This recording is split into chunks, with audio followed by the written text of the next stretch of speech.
Olá, sou a professora Nerivane de Ciências e esta videoaula sobre biodiversidade para os alunos do 9º ano. Vocês vão acompanhar esse conteúdo na apostila de vocês nas páginas 94 a 98. Mas o que é biodiversidade? Diversidade biológica significa a diversidade de vida, animais, vegetais e outros. O Brasil é considerado o país mega biodiverso. Que é isso? Nós detemos a maior biodiversidade do planeta. Nós temos aproximadamente de 10 a 20% do total de espécies do planeta. Então nós temos uma riqueza maravilhosa. Ecossistema. Que ecossistema? É um conjunto formado por dois tipos de fatores. Fatores bióticos e abióticos. O que são fatores bióticos? São os seres vivos, todas as formas de vida. E os fatores abióticos são os elementos físicos do ambiente, o solo, a água, o ar. Esse conjunto que forma ecossistema e todos os ecossistemas juntos do planeta formam a biosfera. Hábitat e nicho ecológico são outros dois conceitos também muito importantes para a gente. Então, o hábitat a gente pode comparar com o endereço do ser vivo, é onde ele vive, é seu ambiente natural, tá? Então, se a gente pensar, por exemplo, as cactáceas, os cactos, né? Essas plantas, qual o seu hábitat? A caatinga. Então, o hábitat é o endereço do ser vivo, aonde ele é encontrado, seu ambiente natural. O nicho ecológico é o modo de vida do ser vivo. A gente compara a profissão, é como se fosse a profissão do ser vivo. O que ele faz, o seu modo de vida, por exemplo, em relação à sua alimentação. Se é um animal herbívoro, se é um animal carnívoro, tá? Então, tudo isso faz parte do nicho ecológico. Vendo o quadro lá na apostila sobre os biomas, vocês vão observar as características principais dos 7 biomas brasileiros que nós temos. A Mata Atlântica, o bioma Amazônia, Caatinga, Cerrado, Pantanal e o Pampa. E aí eu queria chamar a atenção para alguns deles em relação à degradação ambiental. As ameaças que esses biomas estão sofrendo constantemente. A Mata Atlântica. A nossa Mata Atlântica, que era encontrada em grande parte da nossa costa, né, foi reduzida extremamente. Então, nós tínhamos, por exemplo, em Alagoas, nós tínhamos 12% de Mata Atlântica e hoje nós temos aproximadamente 2% apenas. Isso devido a quê? Ao desmatamento, para o plantio de cana-de-açúcar, principalmente. Outro ecossistema que é muito ameaçado é a nossa caatinga, que é o bioma que a gente encontra no nosso interior do estado, né? Então, por que a caatinga é tão ameaçada? Porque se a gente observar, na área de caatinga há poucas áreas de proteção, de preservação desse bioma. Tá? Outro bioma que eu chamo a atenção é o cerrado. Então, o cerrado ele tem sido agredido constantemente, né, com o desmatamento para a produção de soja e também a criação de gado.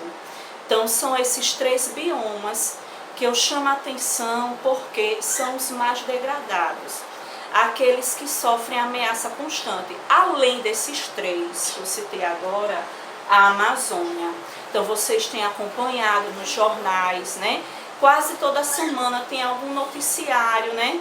Mostrando que o desmatamento na Amazônia, né?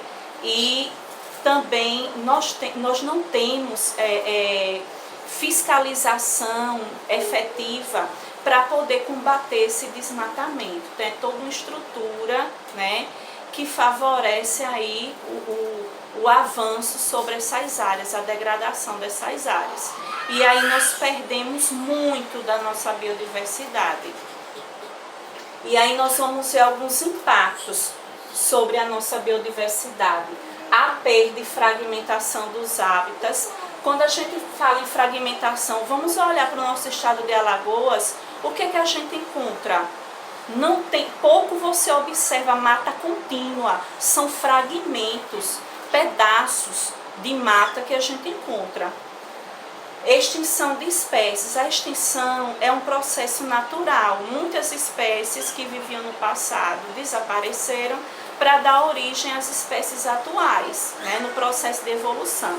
Mas o que é que o homem está acontecendo? O que é que o homem está provocando? A aceleração desse processo de extinção. A exploração excessiva de espécies, de plantas, de animais, o uso de monoculturas na agroindústria, como eu citei antes, a cana-de-açúcar, a contaminação do solo, da água e do ar e as mudanças climáticas. Aí aqui a gente pode ver um exemplo no nosso litoral em relação aos corais. Então tem um fenômeno que é chamado de branqueamento dos corais. O que é que ele está acontecendo? A temperatura no planeta está aumentando devido à grande quantidade de gás carbônico na atmosfera, que é o gás que absorve o calor. Então, quanto mais gás carbônico a gente encontra na atmosfera, mais quente a Terra vai ficar. E existem algas, microalgas, que vivem no interior desses corais. Tá? E elas são muito sensíveis à variação de temperatura. Então, com o aumento da temperatura, essas microalgas elas estão morrendo. E morrendo as microalgas, morrem também os corais. Tá? Então, isso é um exemplo de fenômeno, de alterações aí no ambiente que está ocorrendo devido à mudança climática. E nós vamos ver aqui o conceito de sustentabilidade. Hoje se fala muito de desenvolvimento sustentável. O que é isso? É você conseguir equilibrar o uso dos recursos naturais, né, com a preservação. Você usar os recursos de maneira racional, garantindo que as gerações futuras possam ter acesso também a esses recursos. Então, a gente tem que pensar em utilizar esses recursos hoje. A gente precisa utilizar, sim, nós precisamos utilizar os recursos. Só que com o aumento da população, a demanda, a pressão sobre esses recursos tem aumentado muito. Então, se a gente não utilizar esses recursos de maneira racional, irá faltar com certeza para gerações futuras. E aí uma mensagem para a gente finalizar e refletir. No dia em que vocês envenenarem o último rio, abaterem a última árvore e assassinarem o último animal, quando não existirem nem flores, nem pássaros, se darão conta de que dinheiro não se come. Então fica aí a mensagem para a gente pensar em nossas ações, que sejam ações sustentáveis. Um abraço.